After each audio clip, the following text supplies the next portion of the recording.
Hello, everyone, and welcome. I'm very excited to introduce you to our guest speaker today. She is joining us from Paris on Bastille Day, no less. Lisa Rankin is someone who I actually met in my travels a number of years ago. She is the owner and operator of a company called Flavors of Paris.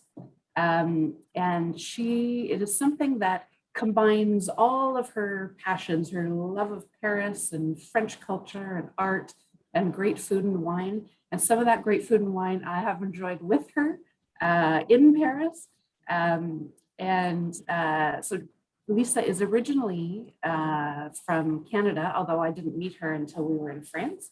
And Flavors of Paris is the perfect outlet for Lisa to employ all of her artistic talents.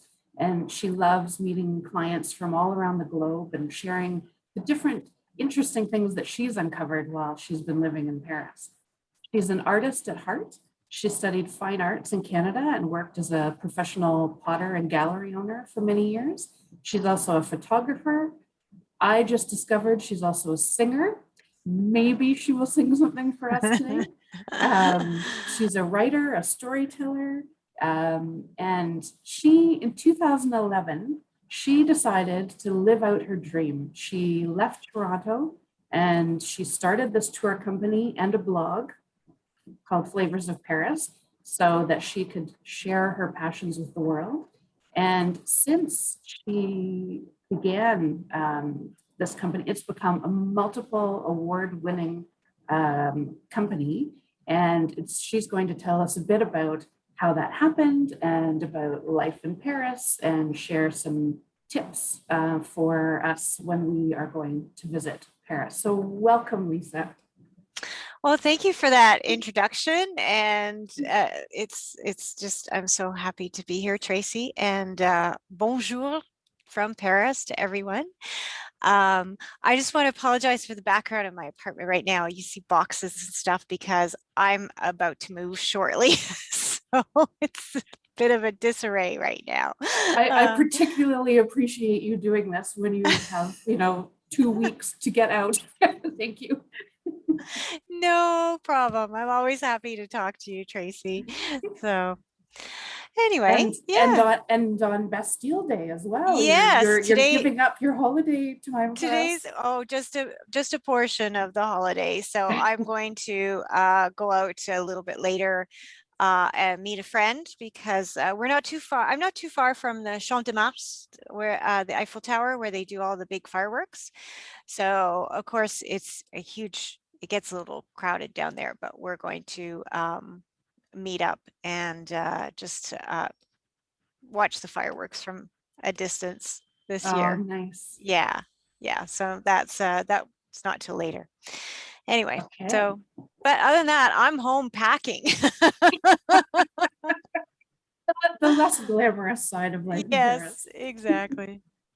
Well, we in the interview that we did earlier and published on Solo Traveler, you talked about how you came to be in Paris and what it was like starting a new life in a different country.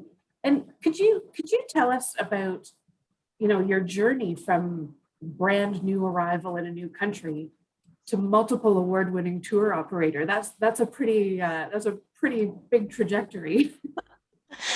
Yeah, it kind of is. And as I was saying in the profile that you put up on your website, I was just kind of feeling a little bit lost in Canada. I wasn't, I had actually closed my gallery up and was trying.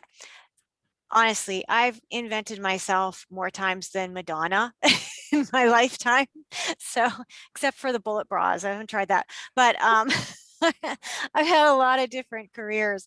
So I was just kind of, finalize that. And then I took a job as a travel agent, just kind of to feel it out, see, but it wasn't really what I wanted to do. And my marriage ended and I'm thinking, I want a new career, I want a new adventure now. And so I thought, well, Paris has always been my dream ever since I was a little girl. So I'm just going to make a jump, because if I don't do it now, like when would I do it? So I just decided to live my dream and go. And Flavors of Paris had kind of been like a seedling, before I left Canada. So I had already actually was doing some tours just occasionally and kind of had a really rudimentary website up. And I thought, no, this is really what I want to do full time. And I love Paris and I want to share the treasures of Paris with other people. So I made the jump. And it was a little stressful, of course, the beginning, because I just jumped. I just did it. I just I didn't think, I didn't check to see how deep the water is. I just jumped. So, and I didn't know anyone here, really. I didn't have any friends or really know anyone. So, but yeah, it was a little, there were some people, who I met who were really kind to me. And I actually hired a native Parisian to help me at the beginning, especially in the negotiations when I was meeting new businesses and seeking out new businesses to work with for the tour itineraries, because I just didn't want to make any faux pas, culturally speaking. So she kind of had my back, and I wasn't as fluent in French as I am now either. So, so she worked with me to kind of help set up all of the itineraries. And then I was telling you the cheese lady at the market Yes. where I take sorry, my cat wants to join the meeting. And so she owns a cheese stand at the little market where I take today. She's still there today. So if you took one of my tours, you'd meet her. And she kind of adopted me and help me out, whenever I needed anything, or if she thought I needed something, like she said, you're going to need a doctor while you're here. So she took me over to her GP and introduced me to him and got me signed up with him, because she said, you're going to need a doctor. And so she was doing little things like that for me. So I really appreciated having someone, that kind of resource there. And I also started, because I didn't know anyone, um, I started joining groups, so social groups here in Paris, and I've met some really nice people through that. And then also too, I would reach out on the internet if I had questions, like I joined expat Facebook groups and things like that, and said, where do I find this? So, and usually somebody knew. So I managed to get settled eventually. But I figured, there's planes go back to Canada every day. There's several flights a day back to Toronto. If it doesn't work, I'll just pack my suitcases up and go back. So That's great, because that there you sounds to have me it. like a very brave decision to jump ship and start all over again. And it reminded me when you were telling the story about the cheese lady. Reminded me of years ago. There was a book called En route Tatin, and it was an American. I think she was a chef or a cookbook author, and she moved to rural France and trying to figure out. She was restoring an old farmhouse and that sort of thing, and all the things culturally that she had to navigate that she just had no idea about, coming from the US and not even going to a city, but going to the countryside where no one's cooking Yeah. dish. And Yeah. so, That's yeah. really a deep dive. Boy, Yeah. at least in Paris, there are people who speak some English. Yeah. Yeah. So, Can you, yeah. so as an expat who's been living in Paris now for about a decade, I guess, Yeah. you're sort of an insider and a bit of an outsider at the Mhm. same time.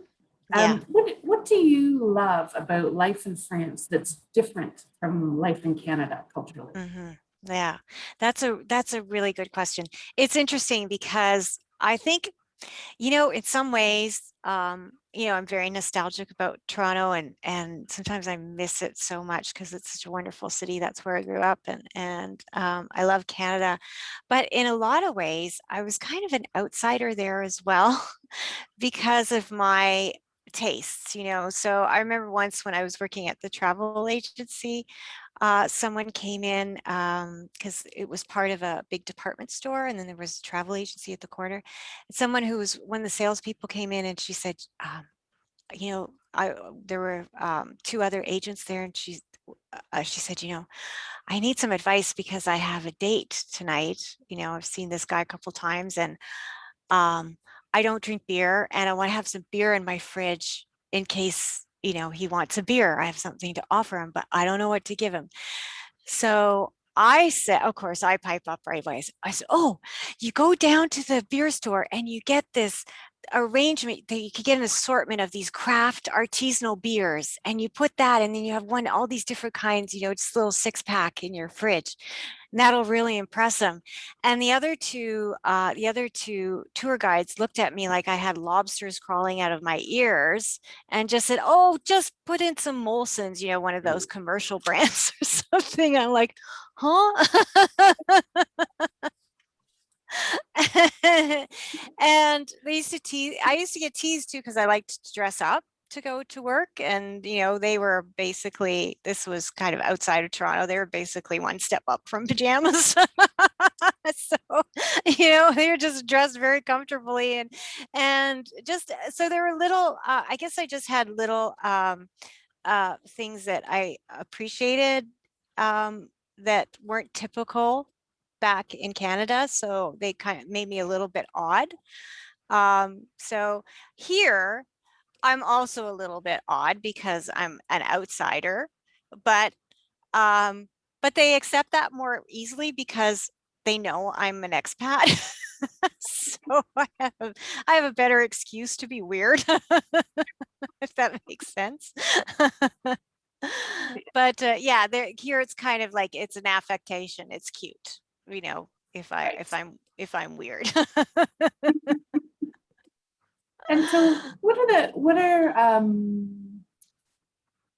just in terms of, life in general and the things that you do. And, Yes. I'm thinking, for instance, of the difference in France, how there's such importance placed on eating together and Yes. going out together Yes. and those Very much kinds of so. things. Yeah. Yeah, there's been a lot of things that are different here, the way the French do things. And some of it I adore and some of it drives me crazy. So one thing that kind of really surprised me at the beginning was, I'd go to a little shop at 2 o'clock in the afternoon and the shop would be closed between 1 and 3. The little shops, they just close up and they have their break and their lunch and they come back at 3 o'clock. And so it's like, are you kidding me? And the bureaucracy here is really heavy. They love their bureaucracy and they suck at it. So they're always making mistakes or sending wrong papers or just, get duplicating the work for absolutely no reason. So that makes me absolutely nuts. Those are probably my biggest complaints about them. Yeah. But then again, I love the fact that they stop, they enjoy life, again, like with the meal times, they sit down, they have their meal. If you work in an office here in France, uh it's socially unacceptable to eat at your desk. you know you go out with your colleagues, you have some lunch, and you come back. And actually, they're quite productive here. They work short weeks, but they're very productive. And it's because they take breaks, you know? Right. I can't So, remember the last time I actually stopped and went out for lunch. and see, there are studies on top of studies that tell you that taking breaks make you more productive. you know. Right. And you don't see people walking with coffees on the street or eating in the metro. You know, they stop, they have their coffee, they sit down, they savor it, and then they move on with their day.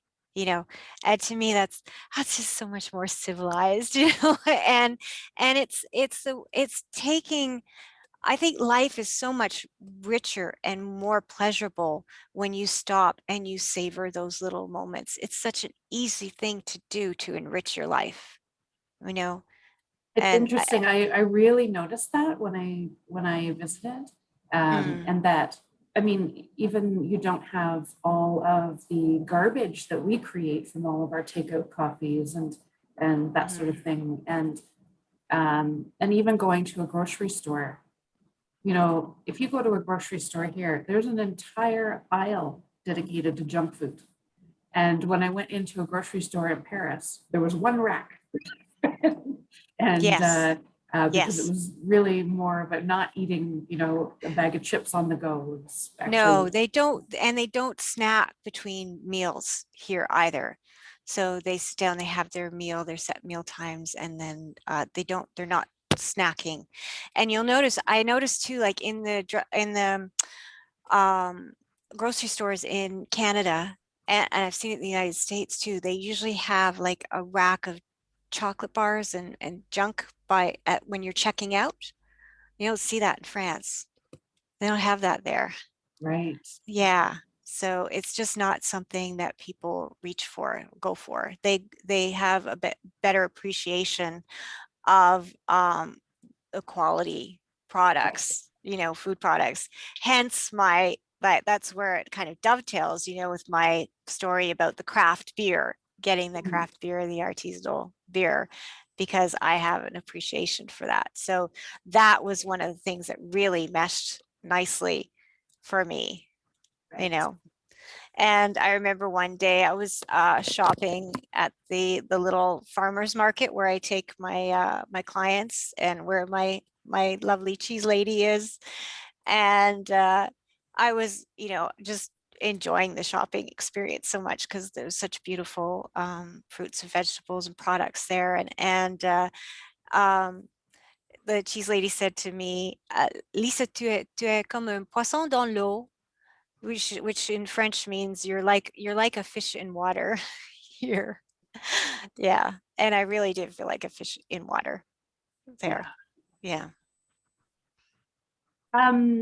If we could switch gears a little bit, can you tell us a bit about, you know, we've all just lived through a very strange year and a half. Mhm. What was life like in Paris during the pandemic? Yeah. Wow. That's been interesting. It's still interesting, actually. So, well, being in the travel business, of course, that came to a crashing halt. And Paris it just shut down. And we actually had deer on the Champs-Élysées and wild boar coming into some of the suburbs on some of the streets in the suburbs. Uh, Wow. you know, when we were under the full COVID quarantine, it was kind of beautiful and eerie at the same time. Um, and it was interesting because we were only allowed out for an hour a day. We had to fill out a little form called an attestation for the reason, like to go buy groceries or for medical. It was only for uh, um, urgent reasons. And actually, at every night, I'm on the sixth floor of an apartment here, and there's apartments across the street. And every night at 8 o'clock, people come to the windows and start clapping and cheering for the. Oh, it makes me emotional now for the healthcare workers who are under so much pressure for it. So that was really heartening to see that. And there actually one night there was a guy playing bagpipes out, out there. I only heard it once. I don't know where he went, but so that was boy, it was a stressful time. I'm sure it was for all of us. And now Paris is starting to open up again and getting back to normal. I'm pleased to say I have both my vaccines now, so I'm really happy to get be protected now. And it was very easy to get the vaccine. I just was able to go to the little drugstore around the corner here and got that all sorted out. And the shops are still, the restaurants are still very much outside. You know, they're not full capacity yet, but outside is fine. And it's interesting because you see a lot of the terraces here have just spread into the street. They've taken over parking spaces, and they've used a lot of actually creative ways to create their little, a lot of those, you know, those pallets, those wooden pallets used for moving.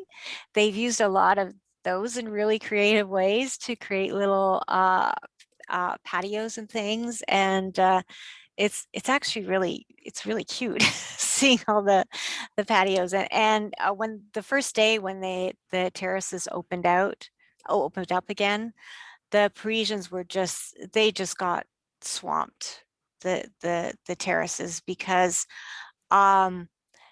we have small apartments here. Like, you could, behind me, that's my living room, and that little table is my, like, my dining room.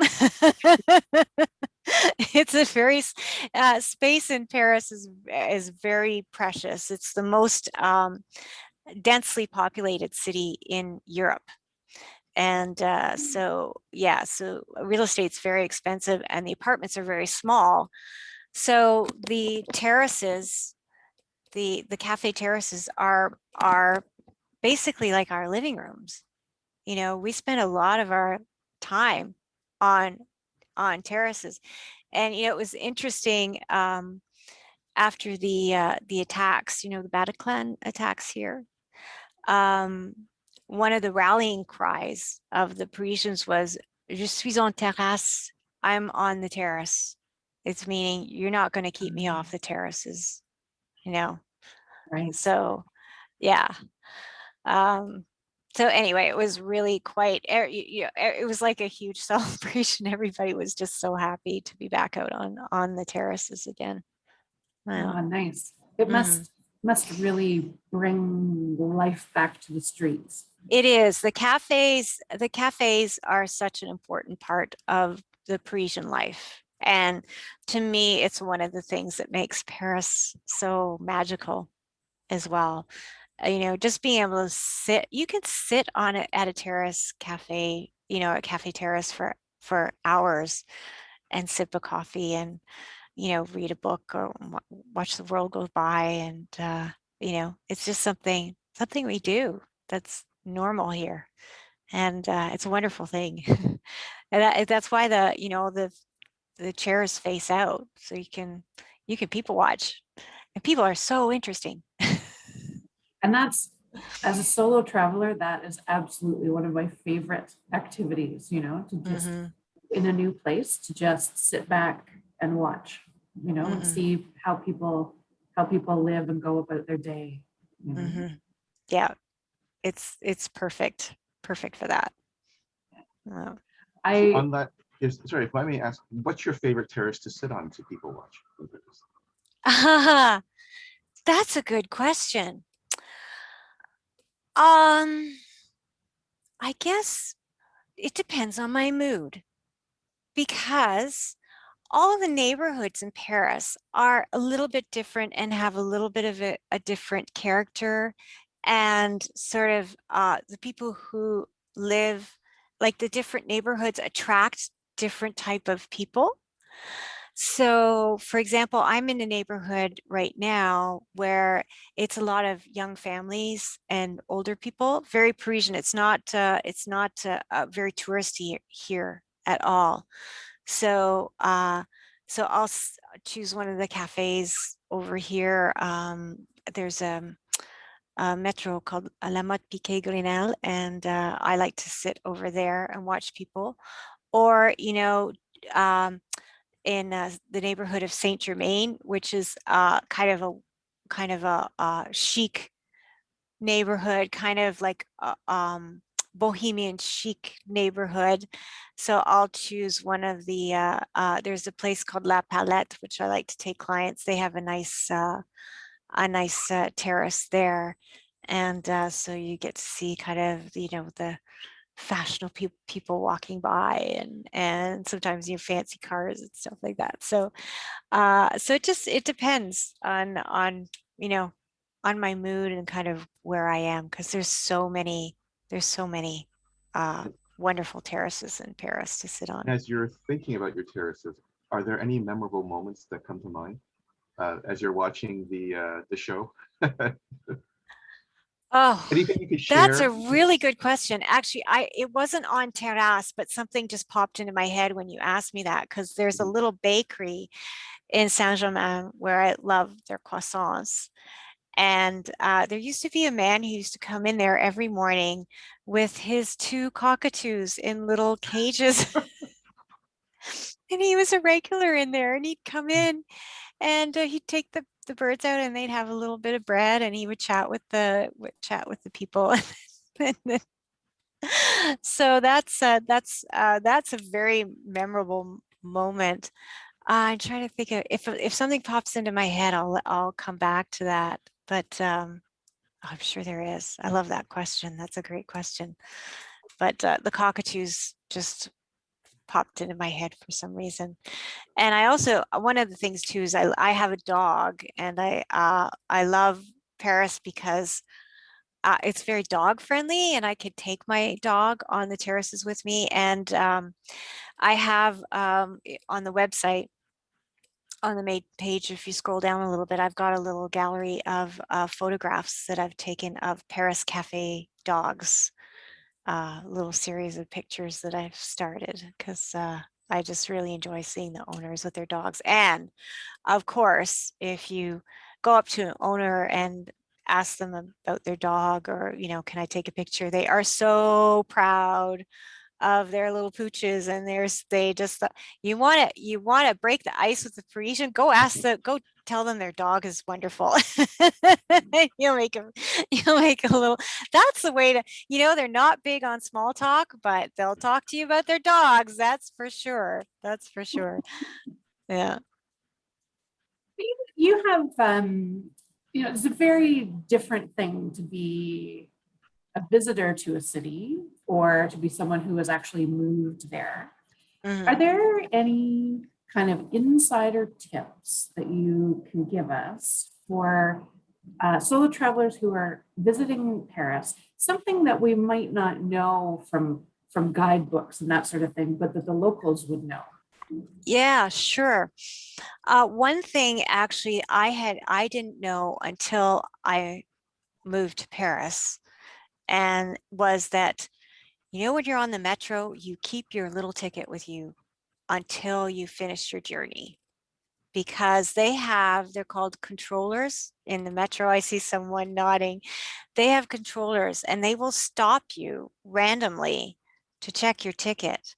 And so if you go in through the turnstile and you throw your ticket away and you don't have it to present to them, they will fine you, and you have to pay them the cash on the spot. And if you don't have the cash on you, they actually increase the fine, and you have to go to the police station and pay it. And I've seen tourists get dinged by that. I don't think it's fair. Also, too, sometimes if you go from the metro to the train, you might have to go through a second turnstile. But if you have that ticket and you're on the same route, the second turnstile will let you through. And if you throw your ticket away, you're out of luck. You have to use another ticket. So always hold on to your ticket. That's one thing I would tell people. Uh, Actually, yeah, I would add to that, because you can't, because if you have more than one ticket in your wallet or whatever, you might get them mixed up. So make sure you know which one you used. Like, yes, so that's yes, other, yeah, I remember that. yeah. And sometimes it's hard to tell, because it does, there is a little stamp on it that goes through, but you have to look really carefully. So make sure you keep it in a specific pocket. And, this is the one I have that I'm using today. So that's one thing that I would recommend. Also to watch the restaurants. Um, um, they have very specific, like the meal times here. The restaurants don't generally serve all day. Some do, and it's called service non-stop. You will see on the sandwich board or in the window. There are some restaurants that do that, but they particularly restaurants, I really don't know how they make money because their windows are so short. And so dinner hour is like starts at 8, goes to about 10:30 or 11. And the kitchen doesn't usually open till at least early as 7:30, right?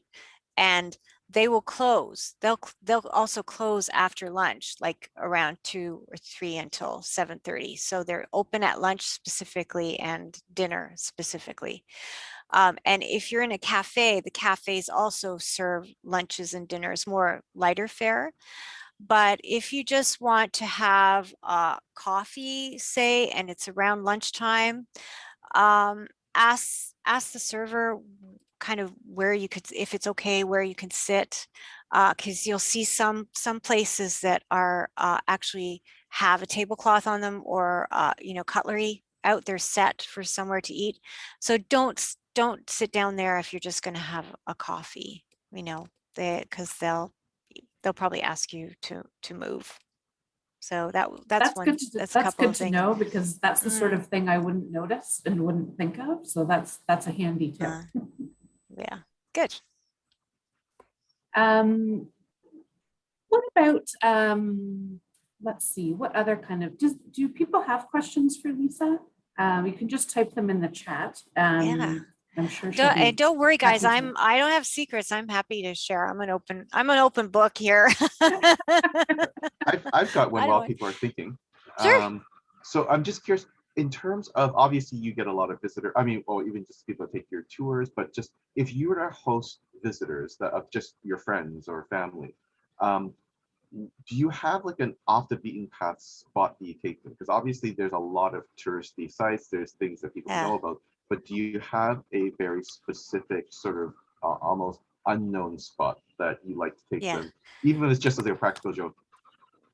Well, actually, that's what I'm all about. Is my tours are all about off the beaten path places. So so a lot of if you look at my blog, you'll see I recommend a lot of places that are not in the big touristy spots. They're not big touristy restaurants that I recommend, for example. So I will say, okay, there's this little bakery down here, and this, if you're in this neighborhood, you can go over here and get this. And so that's all my tours are kind of about that local experience. And if you see the logo on the Flavors of Paris website, when I was having the logo designed, I specifically said, do not put the Eiffel Tower in the logo. I do not want it, but anyone can find the Eiffel Tower. That's not what we're about. We're at the local. So one of the things too, actually, I would recommend is if you're on your own and you see you're looking for a restaurant, one of the things I look for in a quality restaurant is a small menu. So if you see a small menu on the outside, you know that those ingredients are fresh and it's what they specialize in. So if you see a giant menu, it's commercial. Don't go there. They're buying stuff in bulk. It's not, don't do it. So, and also too, generally the restaurants that serve all day, like service non-stop or service continu, those are usually, not all of them, but they're usually a little bit more commercial. So, so if you're looking for a more local, more special experience, look for a little restaurant with a small menu. And sometimes too, there'll be little restaurants or cafes that only have the menu on a chalkboard. Go for that one too. So another thing, another thing I would want to just advise people is to be to be afraid to, no matter how bad your pronunciation is in French, give it a try. Just go for it, because you know what? If anything, they're just going to think you're really cute if you're just trying. and you completely bastardize the whole thing, they're going to just get a giggle out of it, and they'll like you for that. So, and one thing too, the French are very quite formal with their greetings. And so you say, when I go into the elevator here and there's a neighbor in the elevator, I say bonjour, au revoir, bonsoir, have a good evening, that sort of thing. You always greet them. The same if you go into a shop, into a restaurant, wherever you are. If you don't say, because in America, we tend to just, like, especially if we go into a shop, you kind of have your head down and you just, and then the shopkeeper comes in and says, may I help you, kind of thing. Here, they will say bonjour when you come in, and you make sure you say bonjour back, because it's not polite not to acknowledge them. Or don't be afraid to say bonjour to them and even the other clients who are in the other shoppers as well. So it's just a form of politeness here. Yeah. Okay. I remember the very first time that I went to Paris, I was terrified to speak French, and having taken French all through elementary and high school, basically all I knew how to do was conjugate verbs. I didn't know how to actually carry on a conversation. And I remember going to a Starbucks because I thought grande latte is probably still grande latte because Starbucks being a big corporation, they probably call things the same everywhere. And I struggled. I stood there for the longest time studying the menu up on the wall, trying to figure out how to order something. And they just kind of chuckled and said, would you like a grande latte? But it's interesting because I think we get very caught up in not wanting to say things incorrectly, or but here in Toronto, when you see tourists and I can figure out what they're saying. I'm not worried whether they have the right verb tense and that sort of thing. So I don't know why I feel so self-conscious about it. It's strange. We do that to ourselves, and it's universal. We, no matter what country we're in, or what language, we're always, so worried about that. But it's true, when you meet someone and that English is not their first language, you don't have that expectation from them, and if they're trying, and even if they garble it, they spit it out all wrong, it's like, well, that's really sweet, they're trying, that's so nice of them to make that effort. So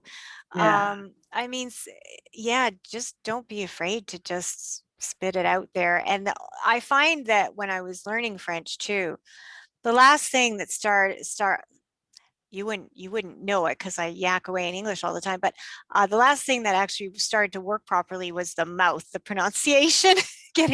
And even sometimes still too in French, I'll be speaking and I'll spit something out. I was like, that came out wrong, that's not how I wanted to say that. So it takes a while for this to catch up to this. Right. And I still sometimes actually, in the La Joie de Vivre club that I've opened, the membership club, my next video that's going up in there is embarrassing mistakes I've made in French. So I have a native French friend who's on the video with me, and what I did with him was I didn't give him any advanced preparation.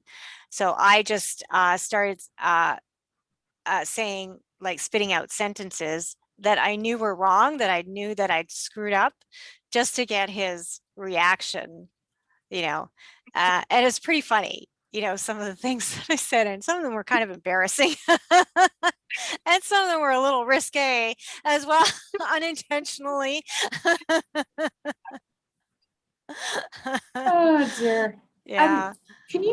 So when we first met, I took your original Flavors of Paris tour, and I would say that, I do food tours in every country I visit, and yours is still to this day one of the best ones that I ever took. And partly because I've been to Paris a number of times. And the places that you took us on your tour, I've never been to any of them. And I don't think I would have found some of them on my own. So it's very, when you say that you take people off the beaten path, I know that that's true. But Yes. now you have a number of different tours. Can you tell us a bit about what different tours you offer now? Yeah, sure. I'd be delighted to share that with you. Yes. So, you know, one of my most favorite things in the world is discovering those treasures, like First Contact. I don't know if anybody likes Star Wars here, but I love First Contact. Go boldly where no one is gone before, kind of thing. I love seeking out those little treasures and introducing myself to the shopkeepers and the clerks and the chefs and meeting them and explaining. I love that, and creating the itineraries for the clients. So when I first started, I just had the one tour, the original Flavors of Paris tour, which is sort of my main tour, which was the one that you took, Tracy. And thank you so much for that compliment. I'm honored that you enjoyed that, because you would know, you've got a lot of experience. And I just love meeting these people, and they have such pride, you know, in their products and what they do, and they love to share that with me and the clients. So it's always such a pleasure. So so I started with this, which is a little tour in Saint-Germain. We visit like a little local bakery and have croissant coffee, and then we go to a little shop that has all it's like a fine food shop that has all specialties from Provence, artisanal specialties, jams, and we learn about French olive oils, and we taste pâtés and little candies from Provence. And there's a chocolate shop who's like, this guy is absolutely amazing. The hot chocolate there, you'll never forget this once you try. And then we finish at the little market where my cheese lady is, and there's a little wine merchant there, and we visit the stands and we talk to the merchants, and we do a little bit of shopping along the way as well, because we pick up things, and then at the end we sit down and we have like a wine and cheese tasting, flight of cheese, and some pate and stuff like that. So then I have a tour. I created one in the Marais district, which I love doing. It's a little bit more, it's history mixed in with the tastings, because there's just, it's such a, the history in that neighborhood is so well preserved. They have like medieval streets and medieval buildings there, that, and the architecture is just phenomenal, with the old mansions from the royalty that are still there. So we do that, and we go down the Jewish district and have kosher chocolates, and then some specialty items from the region of Auvergne, and like sausage and cheeses and things. And there's a bakery that's actually a historic landmark from like 1890, and the chef there, he started a school. He's like a famous, like a rock star in France, and he's so nice. He always comes over and says hello, and he's actually a meilleur ouvrier de France. I don't know if you guys know what that means, but if you ever see the chefs with the red, white, and blue collar, that's a very special accreditation, very hard to get, and very prestigious. So and I took a picture of him one day, and he ran and he got his little coat on so he could wear his collar in the picture. And he always comes over and says hello to us. And then I've just added, I found that a lot of clients actually wanted they come back, and they were asking me about more tours. So I've expanded the roster of tours now. So it's not just taste, but all of your senses. So I have a little shopping tour for foodies that I've just added. I have actually a perfume maker. There's only 100 in the world. He's a perfume designer. He creates perfumes for, he does like an olfactory profile on you. So he asks you all these questions like, what was your favorite memory from childhood, stuff like that. And then once he gets to know you a little bit about, you know, you have coffee and pastry together, and then he takes you shopping for your signature scent. I love that. Yeah. And he'll try, say, you know, do you like this? Do you like this? So he takes you to all these little boutiques for you. And it's fascinating.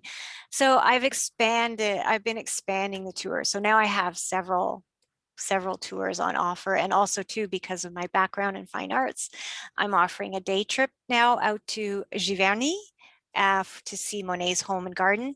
And we do lunch at this historic hotel that I found that has a workshop in the back where the artists who used to come and visit Monet used to stay at that hotel and work back there. And one of my friends who has lived in France for over 20 years and visits Giverny every year had no idea that was there. I took her there once. She's like, I had no idea this was there. Wow. Yeah. So so we're adding more tours all the time. That's great. Yeah. And now you've also created something completely different, the Joie de Vivre Club. What is that? Yes. So la joie de vivre in French means the joy of life or the joy of living. So what this club is about is actually kind of doing a deep dive into French culture, finding about, you know, just learning more about how the French tick and what makes them happy. What is that joie de vivre, and how can we take it and incorporate it into our life? And it's also a way for me to bring Paris to you if you can't be here, so you can experience some French culture and a bit of Paris, you know, from your armchair at home. So I do a Q&A. I have one tomorrow night, live Q&A. Once a month, I do interviews, insider interviews like you're doing here with native Parisians and Parisian specialists, and articles. I also give members get special discounts on tours and any digital projects I create, like virtual tours, that sort of thing. So I just opened that just a few weeks ago, that club. Sounds wonderful. Yes, yes. And of course, we'll be offering your insiders a special deal on that membership if anyone's interested. I have right now, it's actually a special price, an introductory price of 119 euros, and your insiders will be able to get that for 40% off in the next 2 weeks. So that's like €7 a month. That's like 2 croissants and 2 coffees a month. Not That's bad. wonderful. Thank you. Yeah. That's great. It sounds like a lot of fun. It sounds like you know, a really nice sort of indulgence. You know, Yeah. Yeah. I like that word. It's a little indulgence. Yes. Yeah. Yeah, absolutely. So it's called La Joie de Vivre Club. Okay. Joy Well, of life. we will send out information to all of our insiders, whether they were able to join us today or not. We'll send out information to everyone about that club. And Lisa is also going to, it's going to be, we're going to have an ongoing benefit for insiders as well, that Lisa is going to offer a bit of a discount, not this big discount that you're getting today, but she's going to offer a discount for anyone who's in the insiders group going forward. So we just have a couple of minutes left. If anybody has any questions that they want to ask Lisa, now is your chance. If you have questions about planning a trip to Paris or life in Paris, or tips for restaurants or things to do, or what's the mood in Paris right now, and are there tourists walking about yet? I am seeing more tourists. I'm starting to get bookings again, and so that's wonderful. I just want to hug everybody who I see because it's been so long since I've had clients. So, but I have to keep my social distance, so I have to hold myself back. But I am hearing some more English on the street and seeing some tourists around. And actually today I was out for breakfast with two friends. They're American, and we were speaking English. And there was a fella standing outside of his shop, and he said to us in English, he said, "Welcome to Paris." So I think if anybody decides to come now, you're going to be really welcome. We did actually have a question come in. Yes. So they're asking, as an expat, I have the feeling you're continuing your travels even though you are living there. Can you say more about that? I've always wanted to be a traveler in my day-to-day life. Ah, yes, that's a really good question. That came up a little bit in the profile as I was Tracy was asking me, where I like to travel. And it's funny, I've done less actually new destinations since I've been in France, because now that I'm living abroad and I have family spread out all over the place who are not travelers, I end up going to see them because my dad's in the United States. I have a sister in Canada. I'm Irish. My family's Irish, so I've got a lot of family in Ireland and England. So usually I end up one of those places when I have time and money. Was planning to do some France is such a diverse country. The geography is so diverse, and all the regions have such a rich culture that just before the pandemic, I was starting to make plans to go see some more of these new regions, because I don't feel like I've explored enough of France itself. But France is there's just so much to see here, and even Paris itself. I'll go out with a couple of girlfriends, or even on my own with my camera, and just say, I'm going to be a tourist today. Just be a flâneur, as we talked about which is just someone who likes to wander. It's a word in French, flâneur. And because this city is just so rich with so many treasures. You walk around the corner and you see something brand new that you never expected to find. Paris will always be a fascination for me, and a place for me to explore. I hope That's that great. answers the question. I think Connie hit the nail on the head there, that even though you're living there, you're also living as a traveler day to day, because you're Yes. seeing it through new eyes. Absolutely. And also too, I have that mindset of my clients as well, because I'm thinking about what would people like to see, what would people like to experience when they come to Paris, and what do I like to experience when I'm visiting a city. And I first came here when I was 18, and you know what I did? I made friends with a taxi driver. And I would actually, he invited me, I would sit in the front passenger seat of his taxi and drive around with him in Paris all day. We'd pick up people and chat with people. That's amazing. That's what I did. That's just kind of how I do things. I suspect that's the sort of thing that mothers would warn their daughters not to do. But Yeah, it sounds like a lot exactly. of fun. Yeah. Yeah. Don't tell my mom I said that. Oh, well, this has Yeah. really been great. I thank you so much for joining us today. Oh, it's been a pleasure.